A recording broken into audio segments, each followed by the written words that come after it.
ডান হাতের ভিতরে একটা পানির বালতি আর বাম হাতের ভিতরে একটা মোমবাতি নিয়ে রাস্তা দিয়ে দৌড়াইয়া যায়। এলাকার লোকজন ডাক দিয়া কইরে রাবিআ, তুমি কেন ডান হাতের ভিতরে পানির বালতিটা নিয়ে যাও আর বাম হাতের ভিতরে মোমবাতি নিয়ে যাও কেন?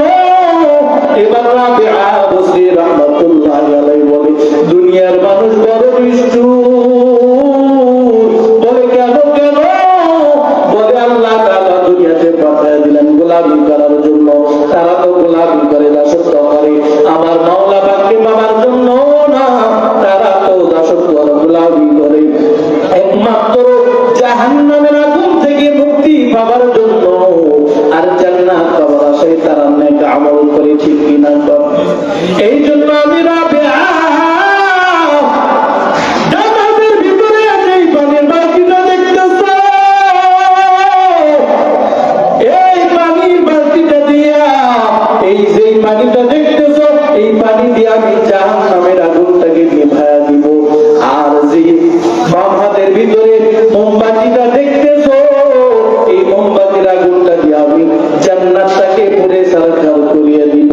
বলে কারণ হইল দুনিয়ার মানুষ যেন জাহান্নামের আশা না করে, তারা জান্নাত পাওয়ার আশা না করে, তারা যেন একমাত্র ইবাদত করে আর গোলামি করে আমার মাওলা পাককে। কেন গোলামি করবে? মাওলা পাককে পাবার জন্য, ঠিক কিনা বলেন? কিন্তু আমরা ইবাদত তো করি, ঠিক আছে, কিন্তু আমরা জাহান্নাম থেকে মুক্তি চাই, জান্নাত পেতে চাই, কথা বল, ঠিক কিনা? আপনি যদি আমার মাওলা পাককে যদি পেয়ে যান, জাহান্নামের ভয় করতে হবে না, জান্নাতের আশা করতে হবে না, মাওলা পাক অটোমেটিক আপনাকে জান্নাত দিয়ে দিবেন, জাহান্নাম থেকে মুক্তি দিয়ে দিবেন। সুবহানাল্লাহ। এর নবীর উম্মতের দল হযরত রাবিআ বসরি রাহমাতুল্লাহি আলাইহি একদিন হঠাৎ ইন্তেকাল হয়ে গেল। তিনাকে দাফন করার পর মায়ের নবী বিশ্ব নবী দয়াময় আল্লাহ তাআলা তার কবরের ভিতরে দুইজন ফেরেশতাকে পাঠিয়ে দিলেন। মুনকার আর নাকির ফেরেশতাকে পাঠিয়ে দিলেন কবরের ভিতরে সওয়ালের জবাব নেওয়ার জন্য। এইবার ফেরেশতা মুনকার আর নাকির রাবিআ বসরির কবরের ভিতরে যায়, ইয়া প্রশ্ন করতেছে, মান রাব্বুকা ওয়া মান দীনুকা ওয়া মান নাবিয়ুকা। ও রাবিআ, তুমি আমাদেরকে জবাব দাও, তোমার রবটা কে, তোমার দ্বীনটা কি, তোমার নবীটা কি? এইবার রাবিআ বসরি রাহমাতুল্লাহি আলাইহি ফেরেশতা দুইজন মুনকার আর নাকিরকে ডাক দিয়া বলেন, বাবা আমি তো তোমাদের প্রশ্নের জবাব দিব, তার আগে তোমরা আমাকে একটা প্রশ্নের জবাব দাও। বলে কি প্রশ্ন? বলে তোমরা কোথা থেকে এসেছো, তোমাদের পরিচয়টা কি এবং তোমাদেরকে এই কবরের ভিতরে পাঠিয়ে দিল কি?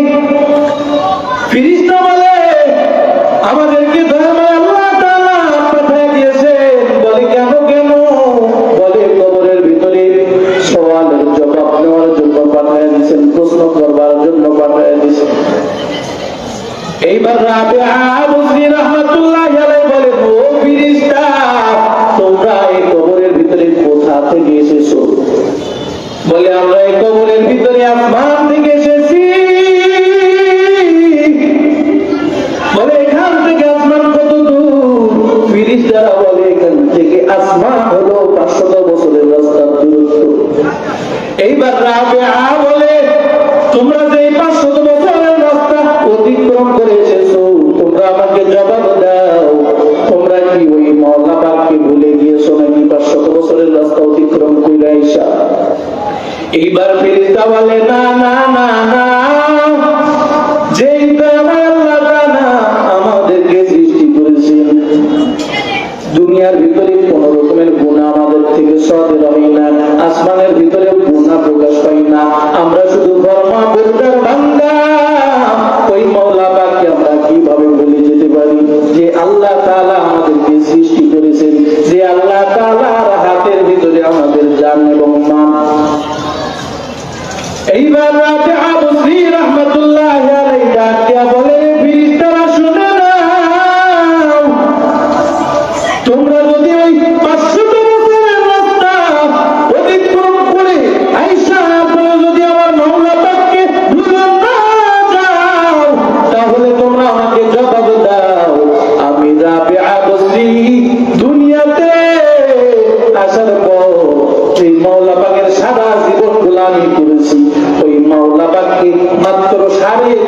ঠিক মাটির নিচে কবরের ভিতরে এসে ওই মাওলা পাককে কিভাবে ভুলে যেতে পারি?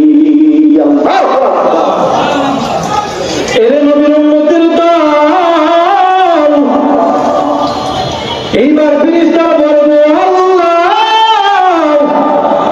তুমি কোন কবরের ভিতরে আমাদেরকে প্রশ্ন করবার জন্য পাঠায়া দিছো? আল্লাহ তাআলা বলে, ওটা আমার খাস বান্দি রাবিআ বসরি। ফেরেশতারা বলে, এত বড় একজন বান্দি, তোমার এত বড় একজন বুজুর্গি বান্দি, তোমার এত বড় একজন মাহবুব দোস্ত, আমরা যদি আগে জানতাম তার কবরের ভিতরে কোনো সময় প্রশ্ন করবার জন্য যাইতাম না। আল্লাহু আকবার। ইয়া আল্লাহ